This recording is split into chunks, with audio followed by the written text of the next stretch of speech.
Hi, my name is Skylar Hollister, and this is my presentation for TEL 215, Introduction to Child and Adolescent Development. And this is my project or my physical development debate on is it the school's responsibility to provide healthy foods and wellness for students? So to begin my presentation, I wanted to go ahead and start out with this film on how the food you eat affects your brain.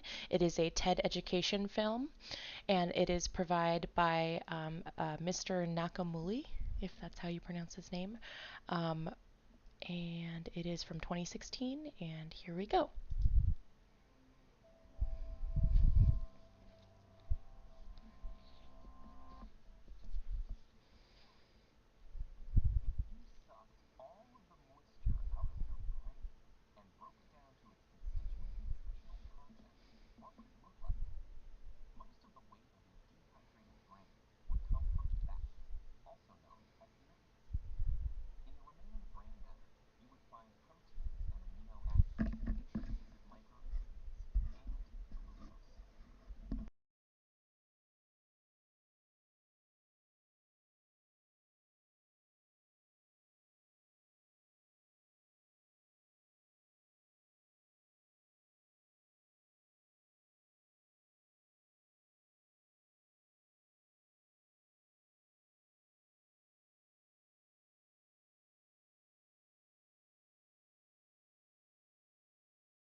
So I found that video to be super educational as far as providing us with the foundation for knowing that food can directly result in how we function as good learners, as good emotional responsive people, and essentially good students. So if we're talking about a school setting.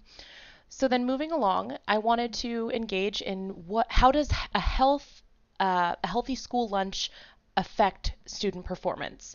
So according to Anderson, Gallagher, and Ritchie from the article "How the Quality of School Lunch Affects Students' Academic Performance," which is a study and then an article published based on this study, they found that when schools contract with healthy lunch companies, so lunch companies that are providing healthier options for lunch, it has been found that students score about 4 percentile higher on end of the year exams.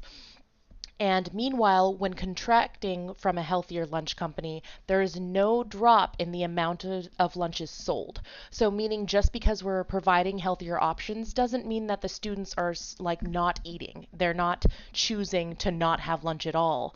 The amount of lunches sold is consistent. So they're just choosing to continue to eat, but with the healthier options. So this directly correlates to test score improvements being driven by the quality of food provided and not the amount of lunches sold or food given.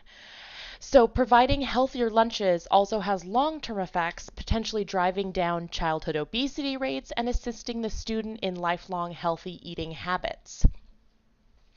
So then continuing on, we wanted to look at how school foods shape schools, lessons, and communities, meaning that healthy food fuels learning, supporting schools' core mission of education, of boosting concentration, of focus, and cognitive function. And healthy eating in cafeterias implies a culture of wellness throughout the school, which is reinforcing nutrition education messages from teachers. So for example, if we're, teaching in our classrooms that we need to be abiding by healthier eating habits and we need to do these certain things, yet we go to the cafeteria and there's an unhealthy lunch being provided, how is it that we're sending a consistent message, And so by supplying these healthy lunches at schools, students are getting the message, as well as communities, families, that their health and well-being is of high value in the school. So then moving right along, all of that is from the Healthy Schools campaign, which is a campaign to spread this message of the importance of healthy meals within schools. And their website is right down there. All right, so now I'd like to explore the pros and cons of schools supplying healthy lunches to their students. So starting off with the pros.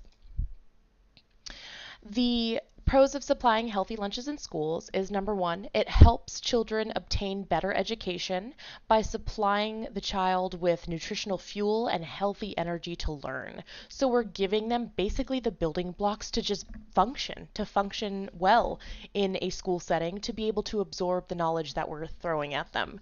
And number two, it's convenient for parents who may not be able to pack their child a lunch. Maybe the busy parent, maybe the parent who doesn't necessarily know what to pack a child for lunch that's appropriate. It's just convenient overall. Or perhaps maybe like the parent like me who's constantly running a little bit behind and always out of time. Very convenient.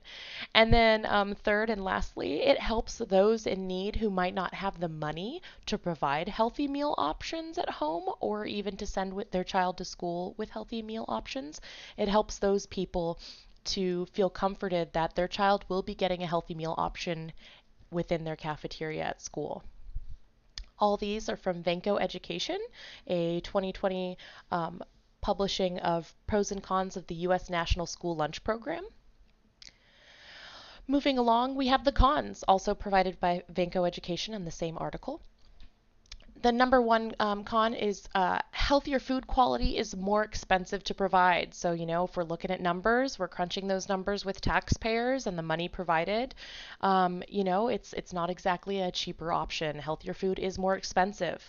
Number two, quoted by Venko, is students who regularly eat hot lunches are more likely to be overweight and obese as opposed to kids who bring their lunches. So, we're looking at the differences there of packing, homemade lunches versus those provided.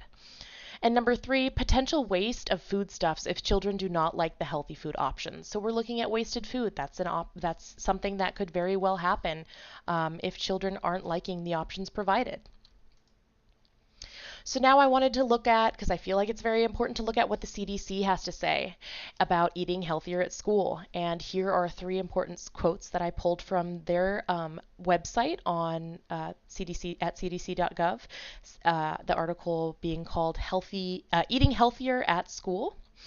So the first quote says schools play an important role in shaping lifelong healthy eating habits by offering nutritious meals. So we're looking at like long-term effects here. And it says healthy students are better learners. Research shows that eating habits and healthy behaviors are directly connected to academic achievement, which we had reflected on previously. And lastly, the last quote here is student participation in the school breakfast program, which is a government provided free school breakfast program, is associated with better grades and standardized test scores, reduced absences, and improved memory. So overall, basically, in this presentation, I just wanted to present the facts of what providing healthy food in schools looks like, and overall giving you the information to decide whether it is the school's responsibility to fuel their students with that healthy food in order for their students to thrive and be well. So I hope you debate that amongst yourself and decide what you think is right. Thank you for watching. And